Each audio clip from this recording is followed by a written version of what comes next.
આજરોજ માંગરોળ નગરપાલિકા દ્વારા કેશોદ ચોકડી પાસે વિવેકાનંદ ગેટ પાસે મુખ્યમંત્રી સ્વર્ણિમ જયંતિ શહેરી વિકાસ યોજના અંતર્ગત 18 લાખ રૂપિયાના ખર્ચે બનેલ બોક્સ કલવટ નાના પુલિયાનું ઉદ્ઘાટન કરવામાં આવેલું છે, જેમાં આ પ્રસંગે આ સંસ્થાના પ્રમુખ શ્રી કૃષ્ણાબેન તથા અન્ય સભ્યશ્રીઓ તથા નગરપાલિકા વિસ્તારના અન્ય આગેવાનો ઉપસ્થિત રહ્યા હતા અને આ પોલને લોકાર્પણ કરવામાં આવ્યું છે. ભારત માતા કે વંદે.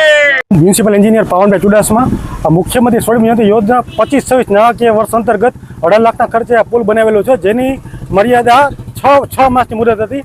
અમે સમગ્ર તંત્રે સાથે મળી અને સમગ્ર એન્જિનિયરે 3 મહિનામાં પુલ કમ્પ્લીટ કર્યું છે અને તેનો શ્રેય સમગ્ર નગરપાલિકાની પ્રમુખશ્રી, ઉપપ્રમુખશ્રી, સમગ્ર બોડી તેમજ ચીફ ઓફિસરશ્રી અને આપણા મુખ્ય એન્જિનિયર રઘુભાઈ ખાબલા સમગ્ર શ્રેયનો સાથે રહે છે. તેમજ વિવિધ વિકાસના કામો પણ અમે સારી રીતે અને ખૂબ સરસ રીતે વહેલાસર પૂરા કરશું અને માંગરોળનું ચિત્ર સુંદર બનાવવાનું આયોજન સંકલ્પ બધાએ કર્યો છે, તો અમે તેને સાર્થક કરશું અને વિવિધ વિકાસના પ્રકલ્પો જાહેર જનતા માટે ખુલ્લા મૂકશું. તે માટે સમગ્ર જનતાએ વિશ્વાસ અને સહકાર આપો તે માટે અમે સમગ્ર તંત્રની